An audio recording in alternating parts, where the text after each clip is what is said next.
గురుభ్యో నమః. మహాగణాధిపతయే నమః. అపార కరుణాసింధుం జ్ఞానం శాంతరూపం శ్రీ చంద్రశేఖర గురుం ప్రణమామ్యహం. నారాయణం నమస్కృత్య నరసింహం దేవి వ్యాసం సత్తో జయముదీరయేత కృష్ణ వందే జగద్గురు. శ్రీ గురుభ్యో నమః. మహాగణాధిపతి శ్రీ శివభక్త విలాసం పెరియ పురాణ కథలు దాంట్లోంచి అంటే ఇప్పుడు ఎపిసోడ్ 4 చెప్పుకోవాలి. అదేమిటంటే సుందరిచే హాలహల వశీకరణ. అంటే వీళ్ళందరూ శివభక్తుల యొక్క కథలు అన్నమాట ఇది. అది శ్రీ అగస్త్యుడు చెప్తున్నాడు. సౌందర్య నాయకు ఆనందంతో ఉక్కిరిబిక్కిరి అయిపోయింది. తనవి తీర ఆశుతోషంతో ఆశుతోషిని అంటే శివుడిని స్తుతిస్తోంది. ఇలా అంటున్నాడు. శివుడు దేవుడు శంభుడు సర్వసాక్షి తన కోరిక మేరకు ఏర్పరచుకోగల రూపం కలవాడు. విరూపాక్షంలో శ్రీమాన్ దేవదేవుడైన నీకు ప్రాణతులు. సమీపమందున్నతో వాక్కుతోను దూరమందున్నతో మనస్సు ఊహించి తెలుసుకోగల నీకు నమోవాకములు తండ్రి. విశ్వంలో ఎవరిగట్టే అధికుడు లేడో అట్టి రుద్రుడును రాగక్రోధములు లేని వాడును సృష్టించినప్పుడు బ్రహ్మయు రక్షించినప్పుడు విష్ణువును సంహారముందు రుద్రుడు కాలకర్మను అంటలవాడును అపవర్గ స్వరూపుడును దయానిధియును కాలకంఠులకు నీకు కైమోడుపు. ఎవని ఉనికి జగత్తును ఉనికియో ఎవని తేజము చేత జగత్తు ప్రకాశించును ఎవడు అనుకరించుటకు వీలు కానివాడో అట్టి జ్యోతి రూపులకు నీకు 5 నేత శాత. అంటే ఎవడు సకల ప్రాణ హృదయంలో చొరబారి వారిని చైతన్యవంతులను గావించును అట్టి శంకరుడు నీకు జ్యోతి అంటే నమస్కారం. భక్తిచే తగ్గవాడు సత్పురుషుల సంసార బంధం ఛేదించేవాడు భానుమండల అధ్యక్షులకు నీకు ప్రణిపాతములు. ఈ విధంగా పార్వతి మహావాక్యోభిశోభితముగా స్తోత్రము కావించింది. అంత ప్రసరుడైన భగవాన్ శంకరుడు సర్వమంగళయకు ఉమను వరం అడుగుతున్నాడు. దేవి ఓ జగన్నాయిక, అత్యద్భుతమైన నీ రూపమును నేను చూడగలిగి పూర్ణకామనైతిని. పరిపూర్ణమైన భక్తి నీ యందు నాకు సుస్థిరమైన నెలకొనుగాక. దయాసాగర అపరాధం క్షమింపని పలకగా అంటే అమ్మవారు ఉమాదేవి అలా అడిగితే శివుడు నందితో ఇట్లా అన్నాడు. ఇతడ అడ్డమానంలో తెర తొలగింపము. అంత నంది దాన్ని తొలగించగానే రత్న నిర్మితమైన గోడకు చేరి ఉన్న అద్దమునందు శివుడు తన ప్రతిబింబం చూని మురిసి పార్వతిని దగ్గరగా వచ్చి చూడమన్నాడు. అంత ఆమె, ఓ పరమశివ, నీ శక్తిచే ఈ ప్రతిబింబం ప్రాణవంతమై నాకెంత వచ్చుగాక అని వరం వేడింది. తిరుగులేని వైభవముగా ఈశ్వరుడు తన బింబమును వచ్చి, ఓ సుందర, ఇలా నా చెంతకులము అని ఆహ్వానించగానే అత్యద్భుతముగా ఆ బింబము ఆకృతి దాల్చి శివుని పార్శ్వంలో నిలబడను. ఏ పనిని ఎన్నో చేయకపోటకు వేరు విధముగా చేయుటకు ఆ శివప్రతిరూపమైన సుందరుడు సమర్థుడై శివుని గణములో అగ్రగామి అయ్యాడు. బ్రహ్మ తన మనసుతోనైనా చేయదాలని రూప సౌందర్యమును పొంది సుందరుడు దేవికిని దేవునకును అంజలించి దేవునితో, ప్రభు, నీ దాసుడను, నీ ఆజ్ఞ పాలించడితే నా జన్మ సఫలమగును, ఆదేశింపము అన్నాడు. శివుడు అతనికి భస్మపాత్రను ఇచ్చాడు.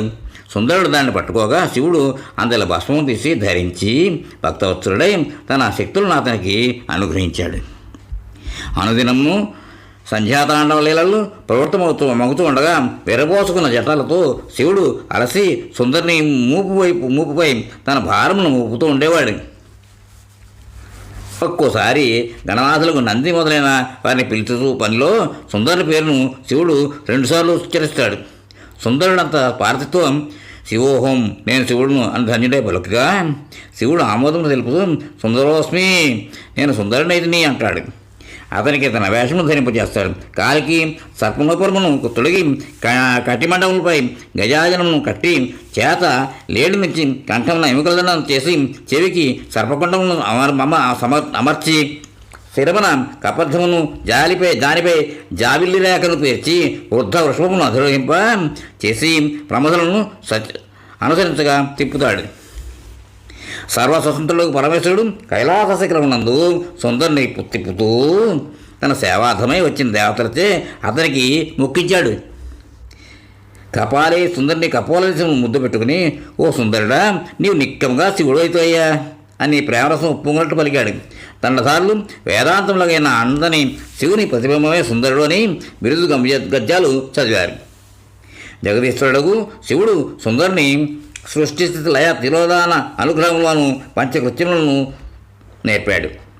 సంసారము, జీవుడు, ఈశ్వరుడు ఉన్న వాళ్ళ గురించి సనకాది మహర్షులకు సందేహం తీర్పు విషయంలో కూడా శివుడు సుందరులకు శిక్షణ ఇచ్చాడు.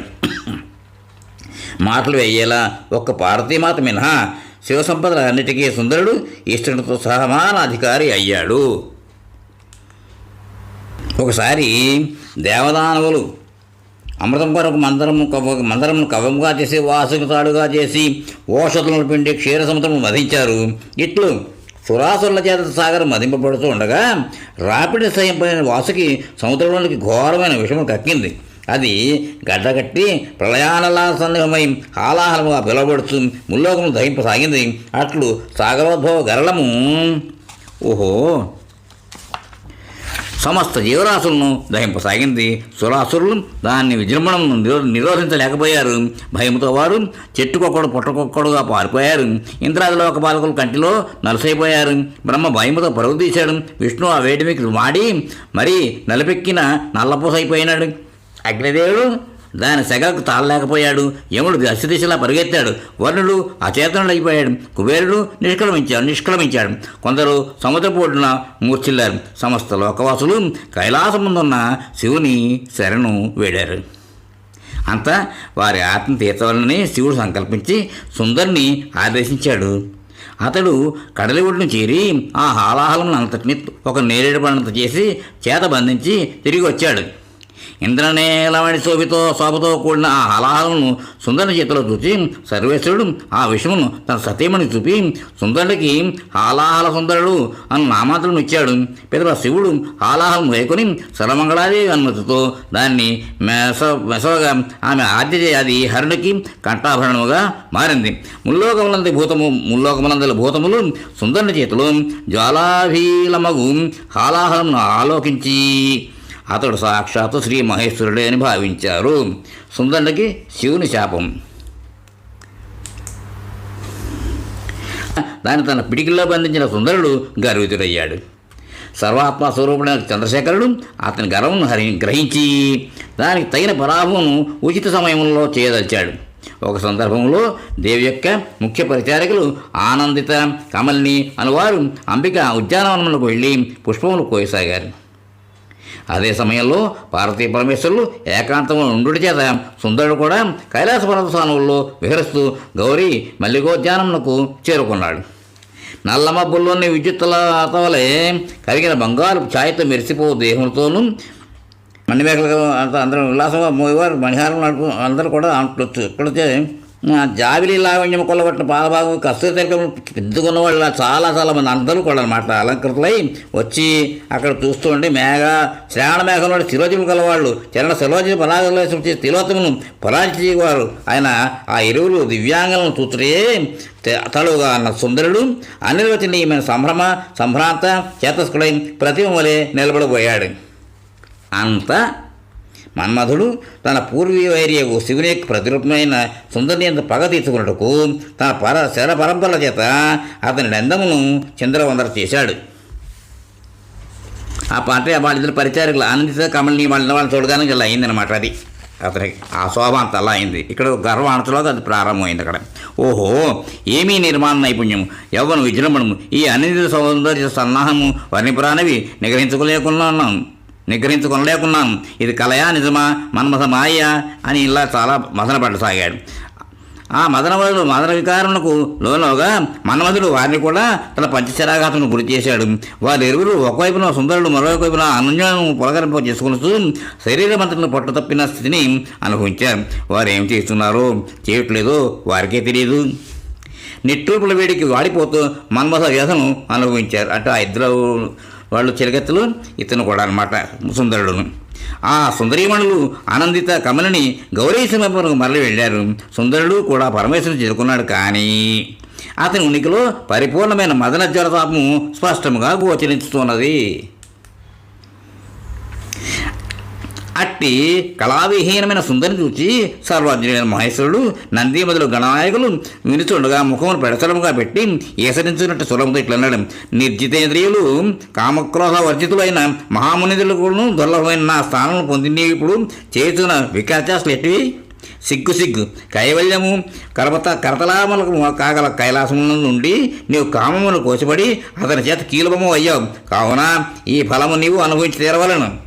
అందుకే భూమిపై జన్మించి ఆ వనితలిద్దరితో కూడి ఆత్మజ్ఞానహీనుడు మానవుని వలె సాంసారిక భోగం అనుభవింపు అని శివుడు సుందరుని శపించగా, పార్వతి కూడా అట్లే తన పరిచారులైన మా కమలని అనిందితులను శపించింది.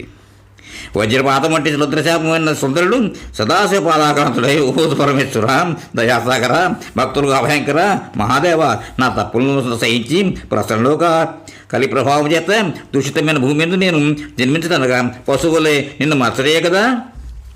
ఓ పశుపతి, మనం వాక్కాయ కర్మలచే అంతరికి మహాత్ములైన ఒకసారి పాపం చేసిన దానికి నీ నామస్మరణ ఏకత ప్రాయశ్చిత్తం కదా.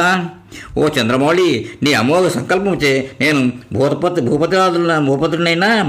భూపతితుడనైనా నీ భక్తులనైనా మహేశ్వరులందు నాకు అసాధారణ దయా విశేషమును సంపాదించి పెట్టుము అని ఈ విధముగా పరిపరి విధముగా ఆక్రోశిస్తూ పునః శివునికి పాదములకు ప్రణమిల్లి వారిని గట్టిగా పట్టుకున్నాడు. ఇక్కడితో ఈ ఎపిసోడ్ విరామం ఇద్దాం, తర్వాత కంటిన్యూ చేద్దాం. స్వస్తి.